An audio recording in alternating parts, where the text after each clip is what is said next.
The 17th anniversary of Hong Kong's return to Chinese rule, and a multitude of events were held to mark the occasion. And the events include celebrations across the territory attended by Chief Executive Leung Chun-ying and his team of officials, as well as Beijing representatives and the public. Also out in force were demonstrators who used the holiday to take to the streets and voice their demands, especially for what they see as genuine democracy. We begin our coverage of today's events with the pro-democracy rally that began at Victoria Park this afternoon. Those taking part have been voicing various grievances and demands, and there's no word yet on the turnout. Our Stephanie Choi is at Chater Garden, where some of the demonstrators have gathered. Stephanie, what's it like out there? Hi Chris, it's already been packed here out on Chater Road, but I heard ralliers are still filing out of Victoria Park. There was a bit of a drizzle here just now, but it's not stopping the ralliers from over here on Chater Road from gathering for the cause. 就係一位媽媽一邊隻左手抱住個 BB。 Civil nomination of candidates in the 2017 chief executive election and autonomy in Hong Kong were some of the main themes of this year's rally. Marching in the forefront were villagers upset about losing their homes because of the Northeast New Territories development project, followed by representatives of sexual minorities. There's a lot of injustice in Hong Kong, and we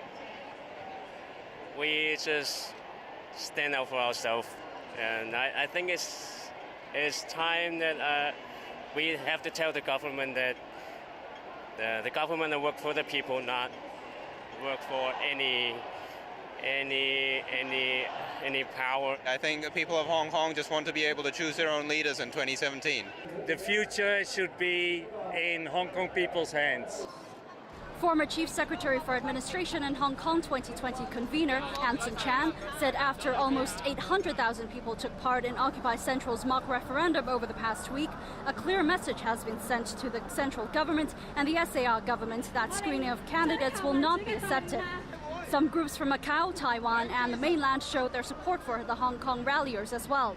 The wife of mainland human rights lawyer Tang Jingling, who was earlier arrested for alleged subversion, took part in the rally, calling on authorities to release detained activists and human rights lawyers. Activists from Macau said they want to see Hong Kong achieve genuine democracy so that the enclave can push for it too.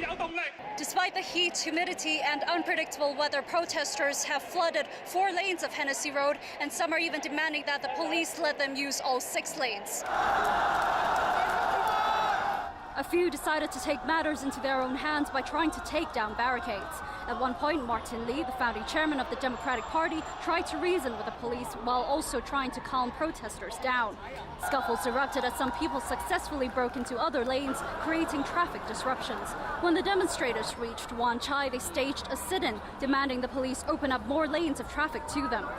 The Hong Kong Federation of Students and another student group, Scholarism, are planning to stay on at the Chater Road pedestrian precinct and surround the chief executive's office until 8 a.m. tomorrow.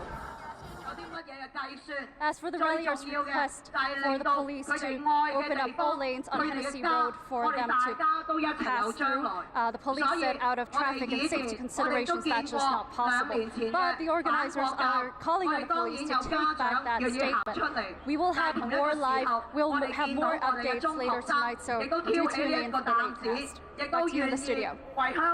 And thanks to Stephanie Choi at a pretty noisy Chater Garden. Well, the government has issued a statement in response to the rally, warning against any unlawful action by protesters.